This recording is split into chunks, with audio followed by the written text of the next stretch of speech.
Edward Jenner, the man who defeated smallpox. One night, Napoleon entered his queen's chamber and found her reading a letter. "Whose letter is it?" Napoleon asked. The queen handed him the letter and said, "It's from Dr. Edward. He has requested you to release the English prisoners." Napoleon thought for a moment and then said, "Dr. Edward has done a great service to the world. His request cannot be ignored." The next day, the English prisoners were set free. Why did Napoleon hold Dr. Edward in such high regard? Because Edward Jenner had made a discovery that saved millions of lives. He invented the smallpox vaccine. The journey of Edward Jenner. Edward Jenner was born in England. His father was a clergyman, but young Edward had a passion for poetry. However, his father wanted him to become a doctor. Following his father's wishes, Edward was sent to study medicine in the city of Bristol. One day, while reading about smallpox, Edward recalled an old saying from the village elders: "If someone gets infected with cowpox, a mild disease found in cows, they never get smallpox." This idea fascinated him. Could there be truth in these words?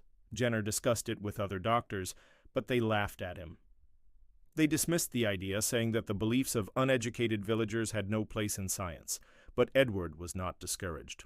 After completing his studies in Bristol, he went to London to train under the famous Dr. John Hunter. While studying there, he learned that in some Asian countries, people would inject small amounts of smallpox material into their bodies to build immunity. This confirmed his belief. Exposure to a mild form of the disease could protect against the deadly version.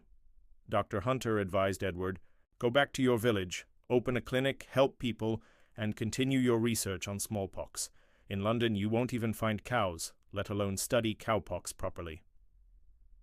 Jenner followed his mentor's advice and returned to his village. The invention of the smallpox vaccine. For 20 years, Jenner conducted experiments tirelessly. Finally, after years of research, he was ready to test his vaccine. He chose an 8-year-old boy named James Phipps. First, Jenner injected him with cowpox material.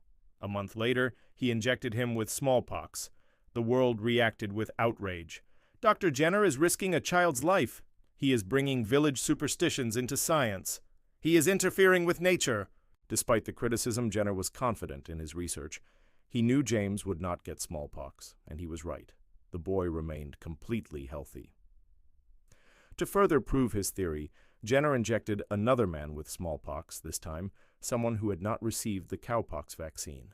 The man developed full-blown smallpox. Jenner's discovery was now undeniable. Recognition and impact. News of Jenner's vaccine spread rapidly. The British Parliament awarded him $20,000. Oxford University granted him an honorary doctorate. The Russian emperor sent him a gold ring. Napoleon himself wrote him a letter of admiration. People from America traveled to meet him. Why? Because before Jenner's discovery, smallpox had killed 60 million people in Europe within 100 years. But thanks to his vaccine, the disease was eradicated. Many advised Jenner to keep his vaccine formula secret and sell it for profit. He could have become incredibly wealthy. But his response proved his greatness. "I am a doctor. My duty is to save lives, not to do business." Instead of selling his vaccine, he published it in newspapers so that the whole world could benefit. Despite his fame and fortune, Jenner never left his small village. People urged him to move to London, where he could have a thriving medical practice, but he refused.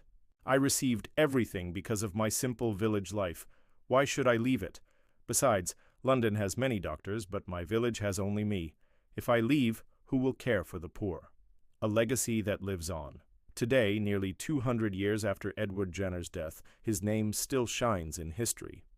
He was not just a doctor, he was a savior who freed the world from one of the deadliest diseases. Because of him, smallpox, which once took millions of lives, no longer exists. Thank you for watching. If you found this video valuable, don't forget to hit the like button and share it with others. Subscribe to Motivista Tales and turn on the notification bell so you never miss an update.